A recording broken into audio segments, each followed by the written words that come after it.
Hello प्यारे बच्चों, good morning. कैसे हैं आप सब? टॉप ऑफ द वर्ल्ड यानी बहुत खुश, सभी बच्चे खुश हैं, स्वस्थ हैं। तो बेटा ये देखिए, ये है आज की हमारी वर्कशीट यानी कार्यपत्रक 22। तो सभी बच्चे वर्कशीट शुरू करने से पहले चैनल को सब्सक्राइब कर लीजिए, बेल आइकन को दबा लीजिए ताकि आगे आने वाली वीडियो का नोटिफिकेशन आपको तुरंत मिल जाए। तो बेटा ये देखो, ये है आज की हमारी वर्कशीट। तो आपको पता ही हमें पहले क्या करना है। सबसे पहले विद्यार्थी का नाम, बच्चे अपना नाम लिखेंगे, यहाँ लिखेंगे कक्षा अध्यापक का नाम। ये हमारी कार्यपत्रक 22 यानी वर्कशीट नंबर 22। क्या डेट है? 14 दिसंबर 2020। ये हमारा विषय है सामाजिक विज्ञान, हमारे अतीत फर्स्ट। ये हमारे कक्षा 6 के बच्चों के लिए वर्कशीट है। यहाँ सभी बच्चे अपना सेक्शन लिखेंगे, ए बी या सी, जो भी हमारा सेक्शन है।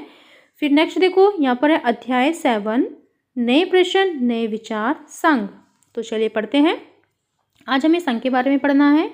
संघ एक ऐसा संगठन था जहां ज्ञान प्राप्ति के लिए घर का त्याग करने वाले लोग एक साथ रह सकें तथा ध्यान अभ्यास कर सकें। यानी संघ एक ऐसा संगठन होता है जहां पर ज्ञान प्राप्ति के लिए, ज्ञान की प्राप्ति के लिए घर को त्याग करना पड़ता है और एक साथ रहना पड़ता है, और ध्यान अभ्यास एक साथ मिलकर करते हैं।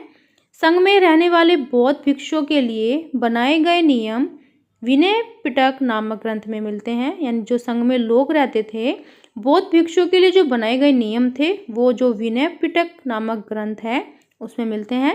विनय पिटक से हमें पता चलता है कि संघ में पुरुषों और स्त्रियों के रहने की अलग अलग व्यवस्था थी।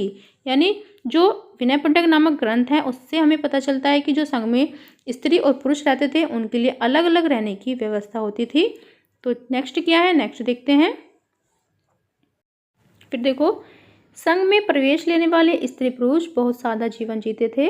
वे अपना अधिकांश समय ध्यान करने में बिताते थे और शहरों तथा गांवों में जाकर भिक्षा मांगते थे। वे प्राय आपस में बैठ के भी क्या करते थे, देखिए यहाँ पर जो सभी भिक्षु हैं, स्त्री पुरुष, वो आपस में बैठ के किया करते थे और उन्हें भिक्खु तथा भिक्खुणी कहा गया।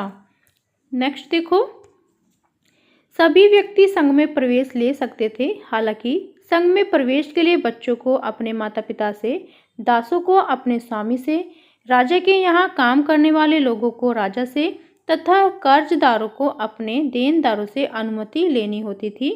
एक स्त्री को इसके लिए अपने पति से अनुमति लेनी होती थी। तो ये क्या था? ये थे हमारे नए प्रश्न नए विचार। संघ के बारे में हमने पढ़ा।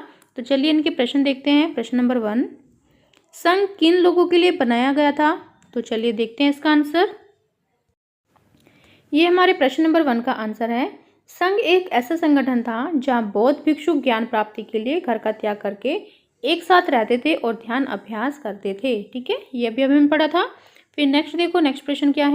फिर नेक्स्ट प्रश्न देखो, प्रश्न नंबर 2, संघ में रहने वाले बौद्ध भिक्षुओं के लिए बनाए गए नियम किस ग्रंथ में मिलते हैं? तो ये अभी हमने पढ़ा था। यहाँ पर देखिए, संघ में रहने वाले बौद्ध भिक्षुओं के लिए बनाए गए नियम विनय पिटक नामक ग्रंथ में मिलते हैं। तो ये हम यहाँ पे लिख लेंगे अपना आंसर, विनय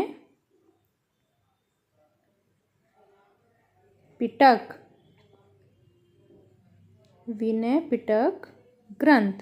ठीक है,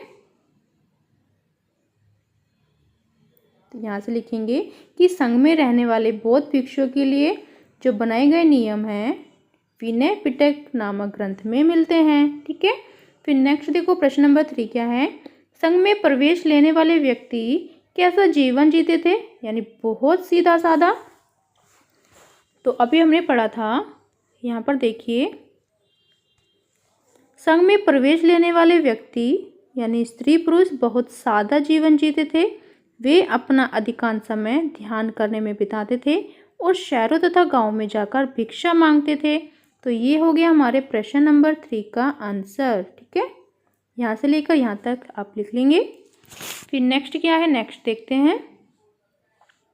नेक्स्ट है, कोविड के संदर्भ में उचित व्यवहार संबंधी संदेश। नियमित रूप से अपने हाथों को साबुन और पानी से धोइए। तो ये थी आज की हमारी वर्कशीट। सभी बच्चे इसका रिप्लाई करेंगे। तो मिलते हैं कल नई वर्कशीट के साथ। आपका दिन शुभ हो। Have a nice day. Bye bye. Video को लाइक कीजिए, सभी दोस्तों के साथ शेयर कीजिए। Thank you.